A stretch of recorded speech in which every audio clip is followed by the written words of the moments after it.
les bâtiments de ressources, moi je les dispose un peu partout sur la map, j'essaye de mélanger avec les bâtiments usuels. Ce que j'essaye également de faire, c'est de les passer un peu au centre de la map, parce que j'aime pas beaucoup que les TRTT impériaux fassent le tour de ma base sans se faire inquiéter. Donc là, je veux les attirer vers le centre pour qu'ils puissent mourir sous les feux de mes tourelles qui sont placées un peu partout, et donc ne pas trop endommager mes bâtiments de ressources.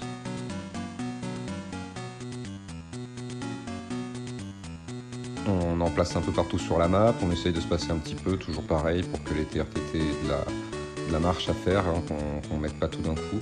Donc voilà, on prend des petites marges, on en met un peu partout.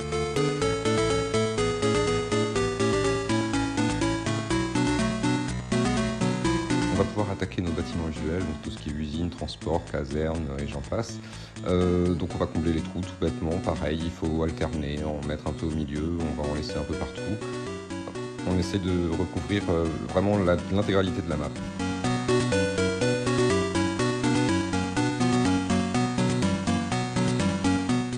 On peut aussi s'en servir comme défense pour nos tourelles, ça fait un premier rempart, ça évitera aux tourelles de se faire attaquer dès le début de l'assaut.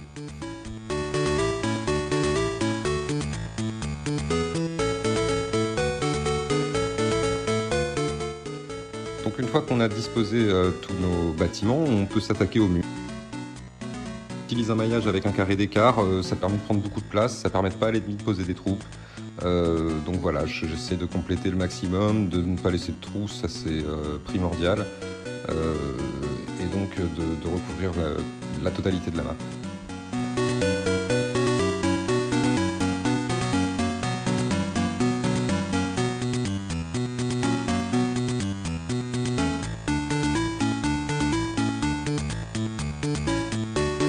Quand on en finit avec les murs, on va pouvoir commencer les pièges.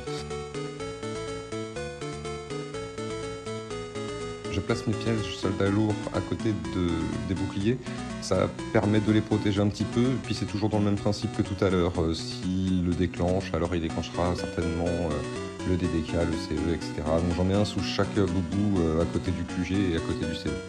Donc moi généralement j'essaye d'utiliser les Y-Wing pour stopper le TBTT, donc j'essaye de les placer à peu près à 10 pouces de la bordure des boucliers, 10-12 pouces, voilà, c'est plus ou moins là que sera posé le TBTT s'il est posé. Donc, on le fait de part et d'autre pour pouvoir stopper le TBTT des deux côtés. Donc ça demande un peu de réaménagement qu'il faut faire petit à petit.